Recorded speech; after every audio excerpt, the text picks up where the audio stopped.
424। यहाँ पर आपके पास सारी व्यवस्थाएं हैं। हाँ। टेबल, चेयर, पानी की, लाइट की, हर चीज की व्यवस्थाएं रखिएगा। कोई चीज भी आपको इस व्यवस्था में जरूरत है बोर्ड के एग्जाम में, परीक्षा में, तो मुझे बताइए। सबसे पहले तो उसका समाधान करिए। दूसरा,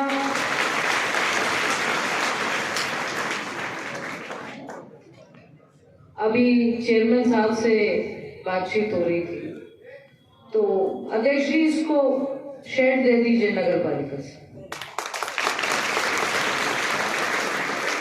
इसको आप करा दीजिए, जो भी इसके दस्तावेज या प्रोसीजर रहता है इसको पास करा के इसको बनवा लीजिए, ताकि आपको इस तरीके से एक टेंट की व्यवस्था ना होकर आपके पास एक परमानेंट रहे।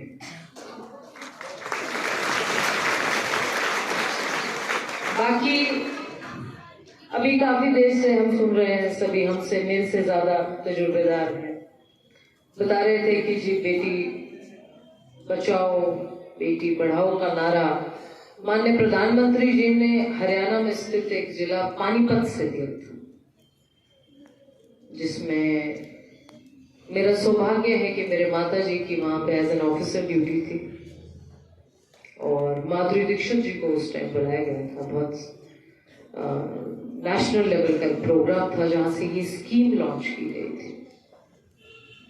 मैं अपने माता पिता की अकेली संतान हूं। मेरी आज 30 साल की उम्र है। मैं संक्षिप्त में आपको अपना बताना चाहती हूँ। मैंने जब पढ़ाई करी तो 16 से 17 घंटे दिन में करी, अलार्म लगा के पढ़ाई करी। मैंने विदेश में नौकरी करी कम उम्र में, महीने का 20-25 लाख रुपए का। मैंने 5 लाख रुपए से शुरू की और महीने का जब जिस दिन नौकरी छोड़ी, इस्तीफा दिया, जिस दिन राजनीति में आए तो 20 से 22 लाख रुपए विदेश की करेंसी कट कटा के मिलती थी महीने में। तो भी 16-17 घंटे मैंने नौकरी करी, कोई उसमें गुंजाइश नहीं रखी। आज पंचायत का काम करते हैं, पंचायती काम करते हैं, बैठ के आइए। आज के अपने इसमें भी कम से कम 15 से 16 घंटे देने का अपने आप में ये सोच के चलती हूँ कि इतना समय मैंने देना ही देना। मैंने पिछले 4 साल में अपने राजनीतिक सफर में, विदेश की तो बात ही छोड़ दीजिए, आज तक दिवाली, होली, कोई और त्योहार अपने घर में नहीं मनाया। जब भी दीपावली का उत्सव आता है, कहीं ना कहीं चुनाव होता, तो पिछले 4 साल में मेरी ड्यूटी लग जाती थी। होली, तीज, दीपावली, कभी भी आज पिछले 4 साल से क्या 10 साल में मैंने अपने परिवार के साथ मुझे मनाने का अवसर नहीं मिला। मैं अकेली संतान। कुछ चीजों का जीवन में बहुत लंबा जाता है। आप अनुशासित रहिए, आप जीवन का लक्ष्य को इस तरह रखिए जैसे अर्जुन की आंख दिखाई देती है, उसके अलावा कुछ नहीं दिखना चाहिए। आपने आज 10वीं का पेपर देना है तो आप 11वीं के बारे में मत सोचिए, सिर्फ उसको सोचिए।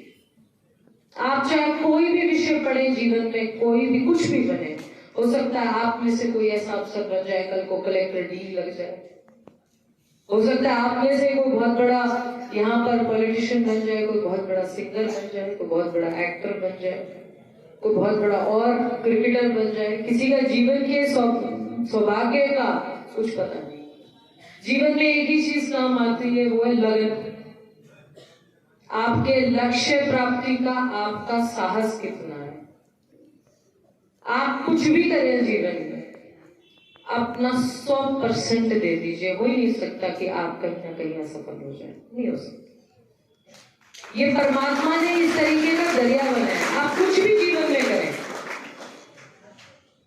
आपको जीवन में कुछ भी करने का निरंतर स्वीकार आप है, अधिकार है। हाँ, बेटियों को पढ़ाना चाहिए, बेटियों को संस्कार देने चाहिए, उतना ही बेटों को संस्कार देने चाहिए। बेटों को संस्कार देने की जरूरी है।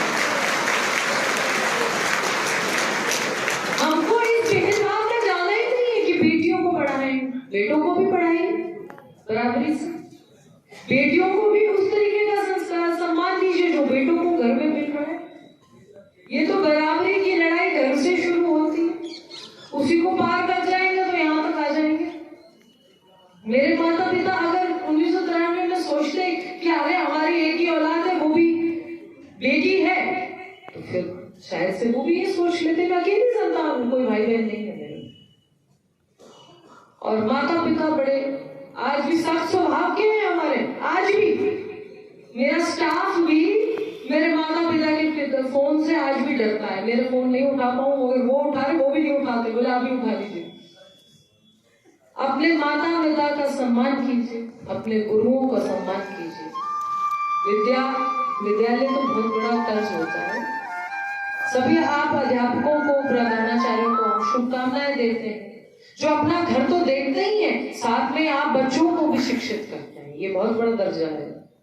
कभी भी आप अपने गुरुओं का ऐसा तिरस्कार ना हो, माता पिता का सम्मान रहे, आप अपने संस्कारों से जुड़े रहे और उसके अंदर रहते हुए चाहे जीवन में कुछ कर जाइए, कहीं हमेशा कामयाब होकर निकले।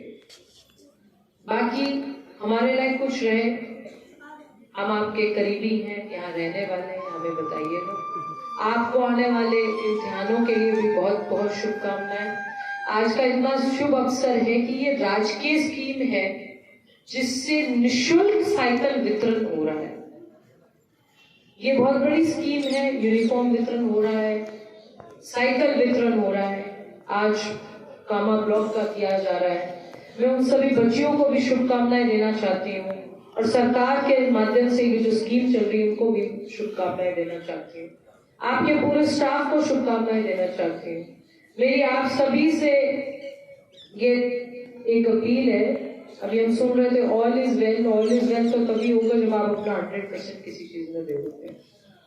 ऑल इज वेल तो तभी होगा।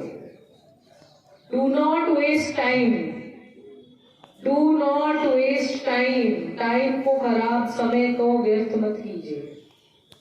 मुझे अपने लिए एक भी दिन छुट्टी नहीं लिए हुए होंगे।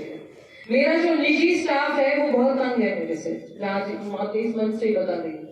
वो सोचता है कि ये कहीं छुट्टी ले ले 2-4 दिन, हमें भी कहीं शांति मिल जाए, उनको कोई छुट्टी नहीं। मेरा निजी स्टाफ जो रहता है वो बहुत परेशान है, उनके परिवार वाले भी परेशान है उनसे कि पता नहीं किसके साथ रहे, मतलब ऐसी कौन सी ड्यूटी 3-3 महीने। बोलते जी हमारा वो जो साथ रहता है कार्यकर्ता को छुट्टी लेता ही नहीं। तो डू नॉट वेस्ट, जब तक आप मंजिल तक नहीं पहुंच जाए भूल जाइए छुट्टी को, समय को बर्बाद नहीं करना। एक मिनट कीमती है। आपके आगे आने वाले सभी इम्तिहानों के लिए आपको शुभकामनाएं। आज हमारे परिवार के सभी सदस्यगण यहाँ पे मौजूद हैं और ये भी आपको शुभकामनाएं देने आए हैं। हम सारे अध्यापकों को शुभकामनाएं देने आए हैं। हमारे मंच पे आसीन सभी लोग आपको शुभकामनाएं दे रहे हैं। आप भविष्य में अच्छा करें, अच्छा मुस्तकबिल अपना कायम करें, इसकी हम कामना करते हैं और आपको बहुत सारी देखभाल मुबारकबाद भी देते हैं, शुभकामनाएं भी देते हैं। और आपने इतना समय दिया हमको